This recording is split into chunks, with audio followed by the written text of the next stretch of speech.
IRS Form 8879-EMP. This is the e-file authorization for employment tax returns. So if you're using e-file through a tax practitioner, a tax pro, like an accountant or paid service, you may be asked to complete this form. It doesn't go to the IRS. You actually keep it in your records, but it authorizes your tax professional to use their tax software to electronically transmit your tax return. So in this video, we're going to go over the parts of the form that you should be familiar with or that you should understand, what this form is actually kind of signing you up to, and then some basic information. Again, you don't need to know the ins and outs of this form in great detail, but it would be in your best interest to be at least somewhat familiar whenever you see this form come across your desk. So let's go ahead and first we'll preview the three different parts of the form. It's all one page mostly. So the second page is some instructions. But so at the top, we'll go over this in just a moment. You got part one, goes over the type of return and what information you should put in here. Part two is the taxpayer declaration and signature authorization. And then part three is where your return preparer would actually sign this form. And again, this doesn't go to the IRS, but if you use a paid tax return preparer, they have to keep this form in their records as documentation that you gave them permission to e-file your return. So let's just imagine that we're doing this for an annual return that began in January 1st, 2024 and ended on December 31st, 2024. Obviously, if this was a quarterly tax return, then you would be using quarter dates instead of a year. And this is for an employer. Let's just say that it's for Doe Enterprises, and we're putting their employer ID number in the right. So the type of return, you've got IRS Form 940, 941, 943, 944, and 945. So real quick, 940 is, we've got everything in our nice, easy article. We break down a lot of the different forms. And so we got the information right here. But basically, we're looking at the employer's annual unemployment tax return. We've got the quarterly employment tax return in Form 941. The quarterly tax return for agricultural employers under Form 943. 944 would be the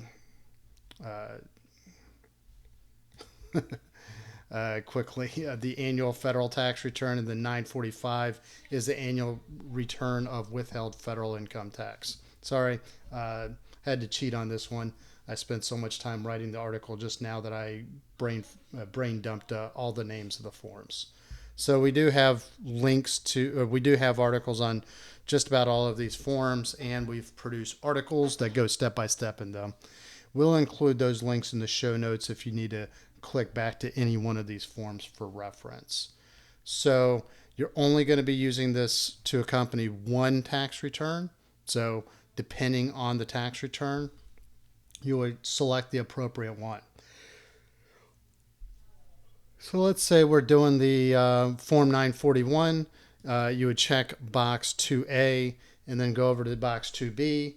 And your tax software is probably going to import this information directly, either from line 2 of the 941 or line 6, the column 1 amount from your adjusted tax return. So we would do this. Let's just say that this was $100,000 of wage compensation, and at the end of all of that, we owed $1,500 of tax. That's all you would put in this section. So you check the appropriate box, 1A, 2A, 3A, 4A, 5A, and then over here you would put the corresponding amounts, either tax payments or wage payments for all employees, wages, tips, and other compensation, wages subject to Social Security tax, or federal income tax withheld. In part 2, it's the taxpayer declaration and signature authorization. So basically, you're allowing anyone that's electronically involved in either generating or submitting or transmitting this return to do so. So whether it's your CPA, whether it's the software provider for your CPA, whether it's another third party that handles the electronic submission on the way to the IRS, and then you're allowing them to handle this information solely for the purpose of moving your tax return in the correct direction. So this includes being able to send you correspondence from the IRS that they acknowledged a receipt or they rejected your return. If there's any delay in processing it, this will allow the IRS to get that word back to you. If you're expecting a refund, this would allow the IRS to give you a date of the refund. You would also authorize the U.S. Treasury to take money out of your account based on whatever was reported in your tax return. So you can revoke that payment, but you do need to call them at this 888 number at least 2 business days prior to the payment date. And then you also authorize the banks or financial institutions involved to send and receive confidential information as it's required to answer inquiries and solve issues related to the payment. So in this, you're going to either authorize your tax return preparer to enter your personal PIN. So John Doe could say, you're giving them to enter your permission to enter your fancy 5-digit PIN, or you'll enter your own PIN as a signature, and then the practitioner can add their PIN below it. And so the certification is the electronic return originator's 6-digit EFIN, which is a number that's unique to them, and then the 5-digit self-selected PIN number. And then they would sign and date this form. Again, they keep this in their records. It's simply for audit purposes. It doesn't go anywhere. It doesn't need to accompany the tax return. But the fact that the tax return preparer is registered with IRS or a paid preparer has to register with the IRS allows this to be audited if necessary.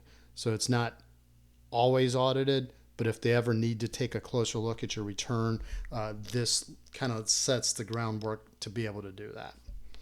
So that's all we have for this form. We do cover it step by step in the article instructions. We do go line by line, especially all of this up here. So we go step by step in that. If you want to see the article, we'll put a link in the show notes to that, or you can go to teachmepersonalfinance.com, type in IRS Form 8879-EMP in the search bar, and the article will appear. There are a lot of different Form 8879 versions, so make sure that you select the one that says EMP at the end of it for employment tax returns. So if you like our articles, please subscribe to our newsletter. If you like our YouTube videos, please subscribe to our YouTube channel. And as always, if you have any questions or comments, or if there's another topic that you'd like to see in an upcoming video, please hit me up in the comments section. Thank you very much and have a great day.